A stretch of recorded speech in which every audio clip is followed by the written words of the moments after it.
بسم اللہ الرحمن الرحیم۔ السلام علیکم عزیز طلبہ، امید ہے آپ سب خیریت سے ہوں گے۔ اردو برائے جماعت دہم، سبق نمبر 1، عنوان کا نام حمد، شاعر کا نام حفیظ جلندری، صفحہ نمبر 1 اور 2۔ سب سے پہلے ہم نظم حمد کے تدریسی مقاصد دیکھ لیتے ہیں۔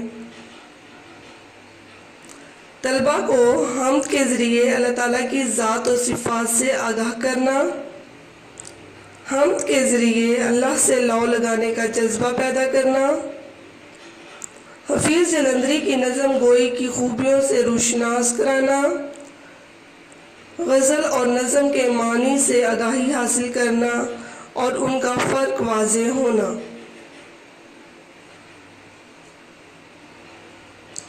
اس سبق میں آپ کیا کیا سیکھیں گے؟ شاعر کا تعارف،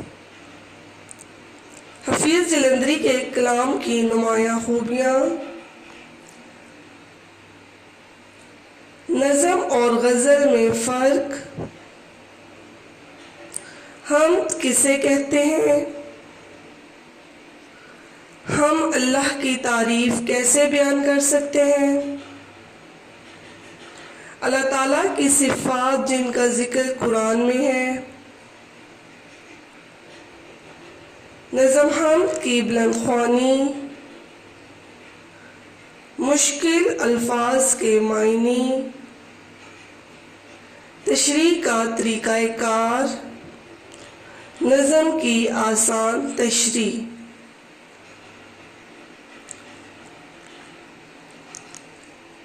سب سے پہلے ہم شاعر کا تعارف دیکھتے ہیں۔ شاعر کا نام حفیظ جلندری 1900 میں پیدا ہوئے اور 1982 میں انتقال پا گئے۔ آپ کا مزار اقبال پارک میں ہے۔ محمد حفیظ نام اور حفیظ تخلص تھا۔ تخلص یاد رہے کہ وہ مختصر نام جو شاعر اپنے اصلی نام کی جگہ استعمال کرتا ہے۔ جالندھر میں پیدا ہوئے، ابتدائی تعلیم وہیں حاصل کی۔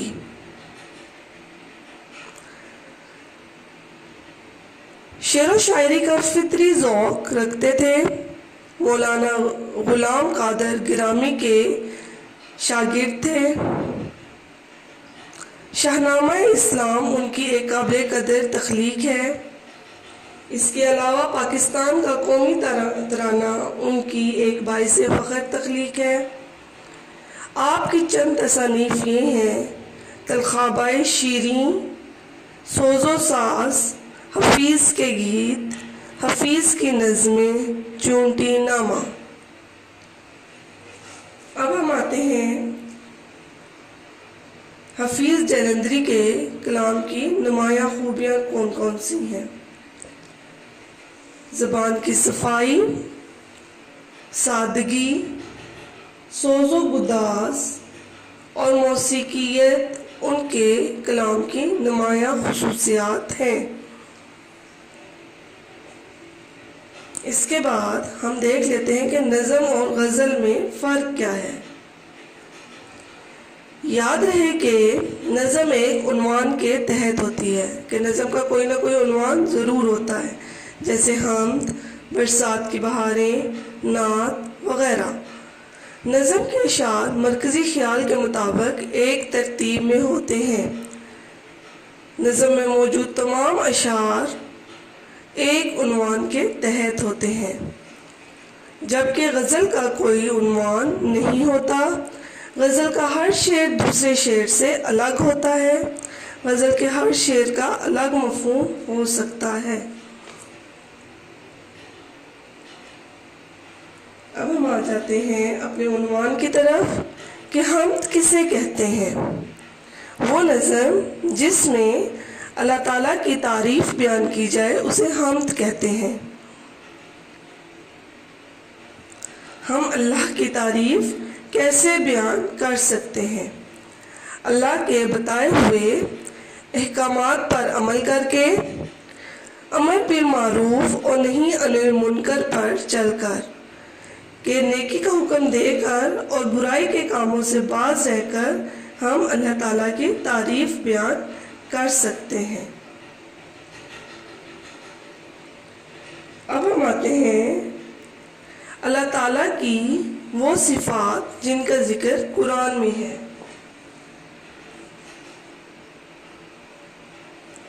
اللہ تعالیٰ کی بے شمار صفات ہیں جن کا احاطہ نہیں کیا جا سکتا۔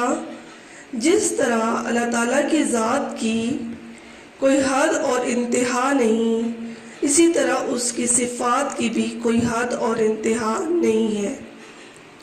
اللہ تعالیٰ کی صفات اور کمالات نہ تو ہمارے شمار میں آ سکتے ہیں اور نہ ہم ان کو بیان کر سکتے ہیں۔ اللہ تعالیٰ کی ذات بے پایہ ہے۔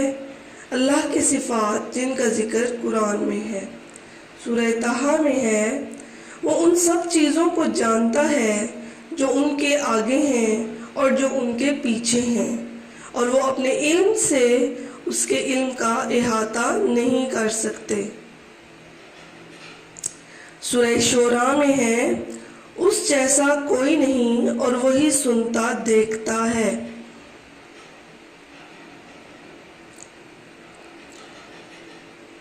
اس جیسا کوئی نہیں ہے، وہ سب سنتا اور دیکھتا ہے۔ اس کی ابتدا ہے نہ انتہا، وہی اول ہے وہی آخر، وہی ظاہر اور باطن ہے۔ اس کے سوا جو کچھ موجود ہے سب اللہ کا پیدا کیا ہوا ہے۔ وہ کسی کا محتاج نہیں، ساری دنیا اس کی محتاج ہے۔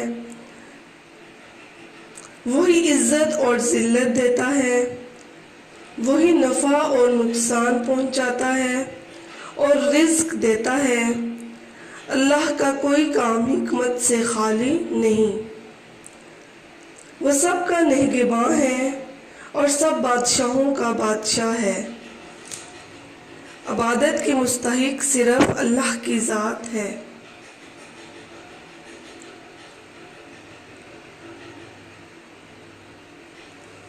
اب ہم آتے ہیں نظم کی بلند خوانی کی طرف، جو کہ صفحہ نمبر 2 پر موجود ہے۔ نظم کی بلند خوانی کرتے ہیں۔ سب کے ہاتھ میں پینسل موجود ہونی چاہیے۔ نظم کی بلند خوانی کے بعد ہم مشکل الفاظ کے معنی لکھیں گے۔ اسی نے ایک حرف کن سے پیدا کر دیا عالم، کشاکش کی صدائے ہاؤ ہو سے بھر دیا عالم۔ نظام آسمانی ہے اسی کی حکمرانی سے، بہار جاودانی ہے اسی کی باغبانی سے۔ زمین پر جلوہ آراں ہیں مظاہر اس کی قدرت کے، بچھائے ہیں اسی داتا نے دسترخوان نعمت کے۔ یہ سرد و گرم، خشک و تر، اجالا اور تاریکی، نظر آتی ہیں سب میں شان اسی کی ذات باری کی۔ وہی ہے کائنات اور اس کی مخلوقات کا خالق، نباتات اور جمادات اور حیوانات کا خالق۔ وہی خالق ہے دل کا اور دل کے نیک ارادوں کا، وہی مالک ہمارا اور ہمارے باپ دادوں کا۔ بشر کو فطرت اسلام پر پیدا کیا جس نے، محمد مصطفیٰ کے نام پر شیدا کیا جس نے، صلی اللہ علیہ وآلہ وسلم۔ اب ہم نظم حمد کے مشکل الفاظ کے معنی جان لیتے ہیں۔ کن، ہو جا، عالم، جہاں، دنیا، کشاکش کشمکش،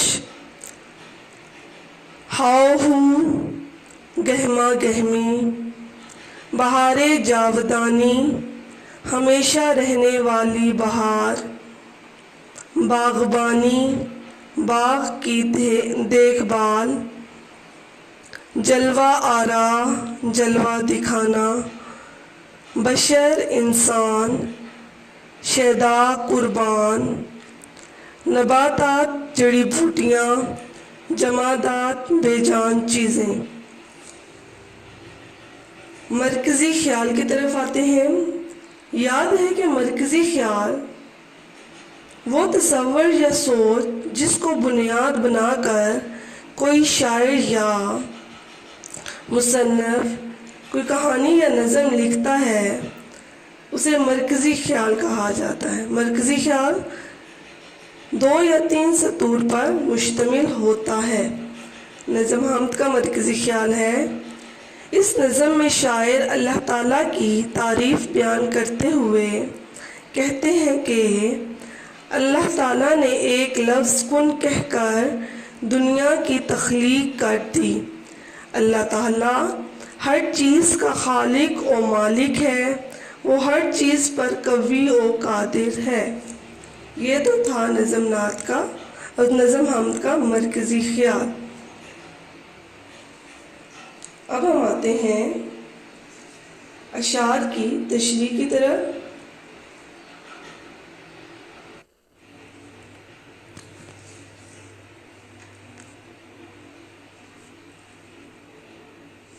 اشعار کی تشریح کرنے سے پہلے ہم اشعار کی تشریح کا طریقہ کار جان لیتے ہیں۔ تشریح کرنے سے پہلے شعر کو نثری ترتیب دیں، اس کو ایک جملے کی شکل دے دیں اور اس میں کوئی اور الفاظ کا اضافہ آپ نے نہیں کرنا۔ جو الفاظ وہاں پہلے سے موجود ہیں انہی الفاظ کو ترتیب دے لینی ہے۔ تشریح کرتے ہوئے شعر کے مفہوم کو واضح کریں کہ شاعر اس شعر میں کیا کہنا چاہ رہا ہے۔ صرف اشعار کے ظاہری اور مختصر الفاظ کو نہ دیکھیں بلکہ اس کا مفہوم سمجھنے کی کوشش کریں کہ شاعر ہم کیا کہنا چاہ رہا ہے۔ مختلف اشعار، واقعات اور تجربات کی مدد سے تشریح کریں۔ مطلب کہ اگر اس شعر سے متعلق کوئی واقعہ، کوئی تجربہ یا کوئی شعر ہمارے ذہن میں آتا ہے تو ہم اس کی مدد سے تشریح کریں۔ جہاں ضروری ہو وہاں قرآنی آیات اور حدیث کا حوالہ دے سکتے ہیں۔ اب ہم آتے ہیں نظم حمد کی تشریح کی طرف۔ پہلا شعر ہے: اسی نے ایک حرف کن سے پیدا کر دیا عالم، کشاکش کی صدائے ہاؤ ہو سے بھر دیا عالم۔ تشریح ہے اس کی: اس شعر میں شاعر اللہ تعالیٰ کی تعریف بیان کرتے ہوئے کہتے ہیں کہ اللہ تعالیٰ ہی ہے جو اس کائنات کا خالق اور مالک ہے۔ اللہ تعالیٰ نے یہ دنیا ہمارے لیے تخلیق کی ہے اور اس دنیا کی تخلیق صرف لفظ کن کہہ کر ہوئی۔ اللہ تعالیٰ نے کہا کن ہو جا اور فایا کن یعنی ہو گیا۔ اللہ تعالیٰ نے حضرت آدم علیہ السلام کو پیدا کیا اور پھر اس دنیا میں بھیج دیا اور اس دنیا کو رونق بخشنے کے لیے دنیا میں بے شمار چیزیں پیدا کی۔ اللہ تعالیٰ نے یہ سب چیزیں انسانوں کے لیے پیدا کی ہیں۔ آج دنیا میں ہر طرف رونق ہی رونق ہے۔ انسانوں کی سہولت اور استعمال کے لیے اللہ تعالیٰ نے بے شمار چیزیں بنائی۔ اللہ تعالیٰ کی ذات بابرکات ہی ہے جو کہ تمام کائنات کا خالق و مالک ہے۔ اس کے حکم کے بغیر نہ تو کوئی کام ہو سکتا ہے اور نہ ہی ہوگا۔ اب ہم آتے ہیں شعر نمبر 2 کی طرف۔ نظام آسمانی ہے اسی کی حکمرانی سے، بہار جاودانی ہے اسی کی باغبانی سے۔ شعر نمبر 2، اس کی تشریح کچھ اس طرح ہے۔ اس شعر میں شاعر اللہ تعالیٰ کی تعریف بیان کرتے ہوئے کہتے ہیں کہ اللہ تعالیٰ کے حکم سے آسمان کا نظام چل رہا ہے کہ رات اور دن کا بدل کر آنا اللہ تعالیٰ کے حکم سے ہے۔ اللہ ہی وہ واحد ہستی ہے جو اس نظام کو خوش اسلوبی سے چلا رہا ہے۔ سورج اپنے مقرر وقت پر نکلتا ہے اور اپنے مقرر وقت پر غروب ہو جاتا ہے۔ یہ سب چیزیں اللہ تعالیٰ کے حکم کے تابع ہیں۔ رات اور دن کا بدل کر آنا اور اس کائنات کا نظام نظم و ضبط سے چلانا، یہ سب اللہ تعالیٰ کے ہاتھ میں ہے۔ اللہ تعالیٰ اس کائنات کا واحد خالق و مالک ہے۔ اگر اللہ کے سوا کوئی دوسرا خدا ہوتا تو اس کائنات کا نظام درہم برہم ہو جاتا۔ اس شعر میں شاعر نے دنیا کو ایک باغ سے تشبیہ دی ہے۔ تشبیہ کسی چیز کو کسی چیز کی مانند قرار دینا، اور اللہ تعالیٰ اس باغ کا رکھوالا ہے۔ رکھوالا دیکھ بھال کرنے والا، کہ اللہ تعالیٰ اس باغ کی دیکھ بھال کرنے والا ہے۔ شاعر کہتا ہے کہ چونکہ اللہ تعالیٰ اس باغ کا رکھوالا ہے اور اس دنیا میں ہمیشہ بہار رہنے والی ہے، اللہ کے سوا کوئی اور اس کا مالک نہیں ہو سکتا۔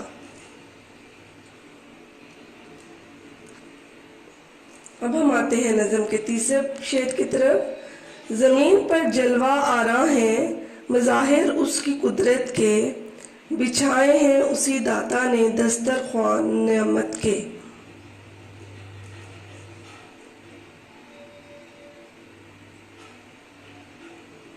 شعر نمبر 3 کی تشریح کچھ اس طرح ہے۔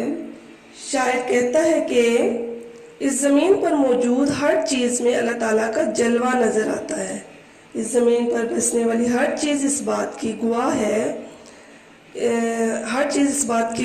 ہے کہ اس کو بنانے والا کوئی ہے، اور زمین پر نظر آتے پہاڑ، سمندر، دریا، درخت، خوبصورت پھول، پھل، وادیاں سب اللہ تعالیٰ کی نعمتیں ہیں، اور ان سب چیزوں کو دیکھ کر اللہ تعالیٰ کی قدرت ظاہر ہوتی ہے۔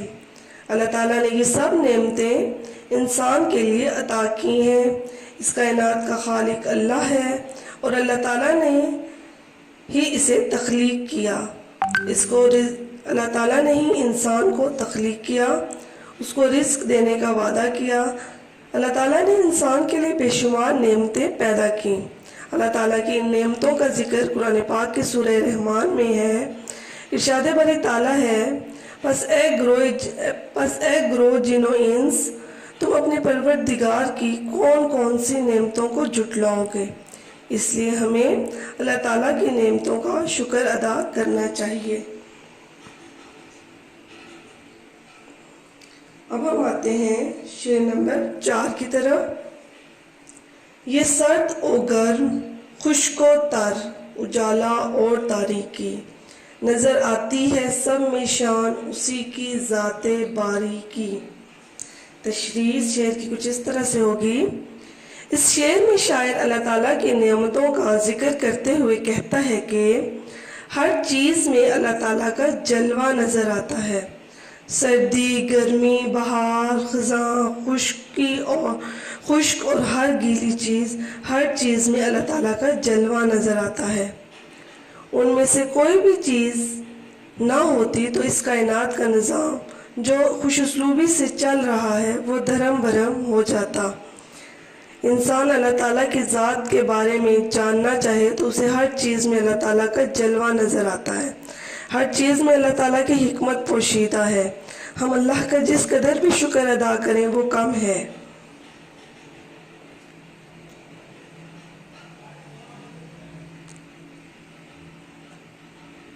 اب ہم آتے ہیں شعر نمبر 5 کی طرف۔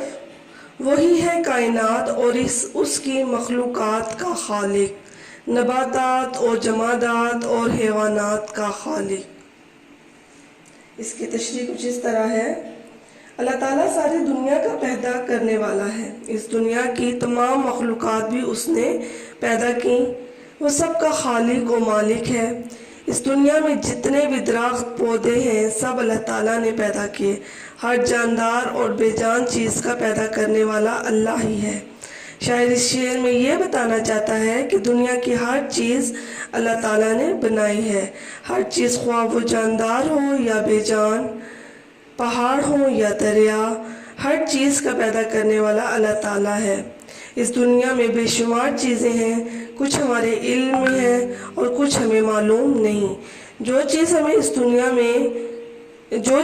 اس دنیا میں موجود ہے اس کا بنانے والا صرف اللہ تعالیٰ ہے۔ اب ہم آتے ہیں شعر نمبر 7 کی طرف۔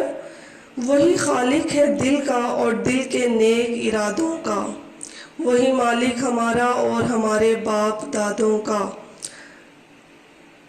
جی طلبہ، اس شعر میں شاعر اللہ تعالیٰ کی حاکمیت بیان کرتے ہوئے کہتے ہیں کہ اللہ تعالیٰ ہر چیز پر قوی و قادر ہے۔ اللہ تعالیٰ ہمارے ارادوں سے خوب واقف ہے کیونکہ اللہ تعالیٰ غیب کا علم جاننے والا ہے۔ ہمارے دلوں میں جو بھی خیال پیدا ہوتا ہے وہ اللہ تعالیٰ جان لیتا ہے کیونکہ ہمارا رب تو ہماری شارک سے بھی زیادہ قریب ہے۔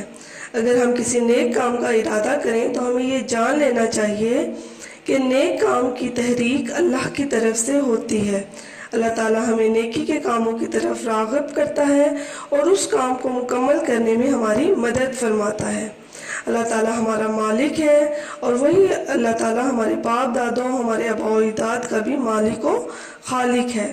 اللہ تعالیٰ اس دنیا میں موجود ہر چیز کا خالق و مالک ہے۔ اللہ تعالیٰ کی حاکمیت ازل سے ہے اور ابد تک رہے گی۔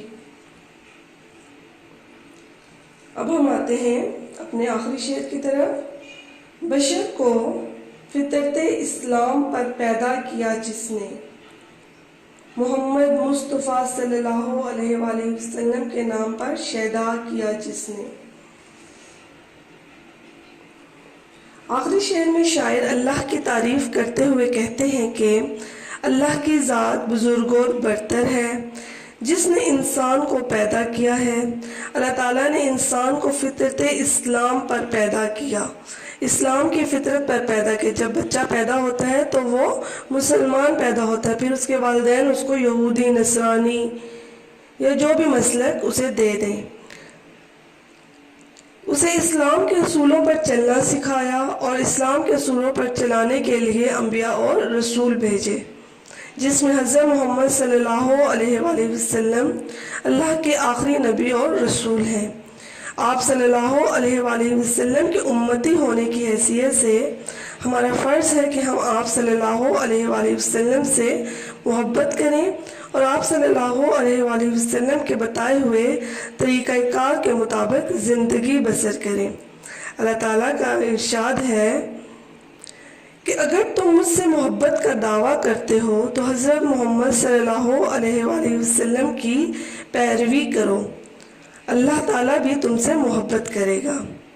تو ہمیں چاہیے کہ ہم نبی کریم صلی اللہ علیہ وآلہ وسلم کی اسوہ حسنہ پر عمل کریں اور ان کے بتائے ہوئے طریقہ کار کے مطابق زندگی بسر کریں۔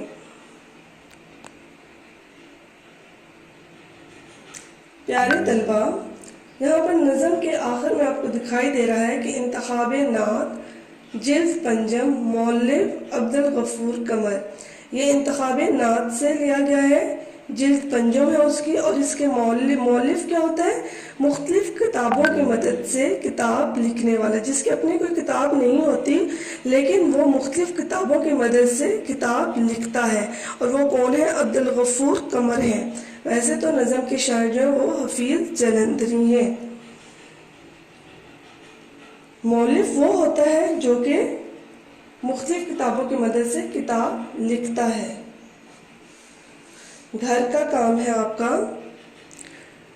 نظم کی بلند خوانی، مشکل الفاظ کے معنی آپ نے اپنی کاپیوں پر لکھنے ہیں اور اشعار کی تشریح آپ نے کرنی ہے اور اسے اپنی کاپیوں پر کرنی ہے اور اسے یاد بھی کرنا ہے۔